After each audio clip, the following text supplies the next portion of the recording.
Senator Osotsi, the impact at the end of this month, if this NHIF rate passes, whether it's effective in July or August or whichever month, there are certain deductions that are taking effect. And the salaried people, those with a pay slip, there are just 3.2 million of them, they're feeling the pinch at a time that the government needs resources to implement the programs, but also to meet its promises that it made to the people. But what do we do to the impact on these salaried Kenyans? Sam, it's going to be hard times because if you do the calculation, you realize that 40%, at least 40% of your salary is going to go into these taxes and levies. So which you remain with the 60%.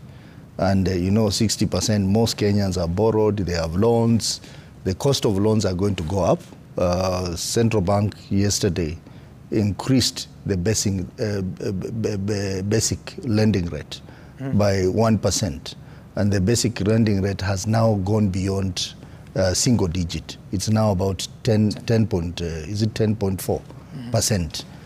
So really that is going to be hard times.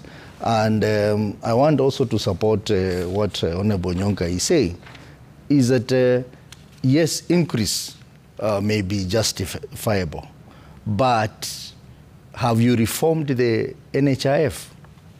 You know, we see a lot of contradiction in this Kenya Kwanza government, because on one hand, they are saying, we are going to increase the NHIF rates.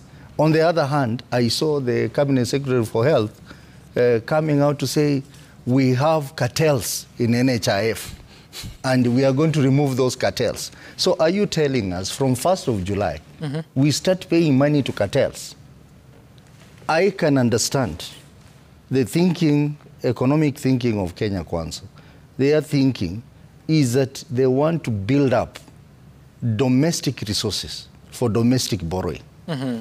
So that they build up resources in NSSF, they build up resources in NHIF, so that when they want to borrow, they go and borrow in these institutions. Can you really borrow from NHIF?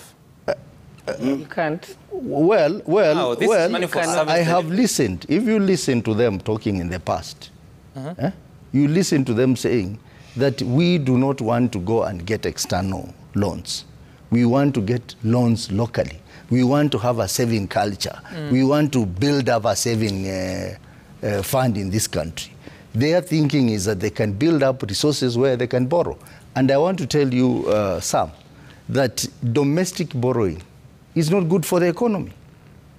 It's not good for the economy because it means the government is competing with the private sector on the funds available in the country. So what borrowing is not good? From the commercial banks or even from funds like pension funds? Even locally, it is the banks may want to access the same credit. You said two things, that the government is introducing all these levies so that, all these funds so that it can borrow from them. You said that they may borrow from NSSF, from NHIF, but also the commercial banks. So what I'm asking is, if domestic borrowing is bad for the economy, is it when it's affecting commercial banks or even funds like NSSF?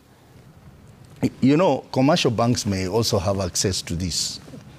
So we have a situation where the government is competing with commercial banks to borrow.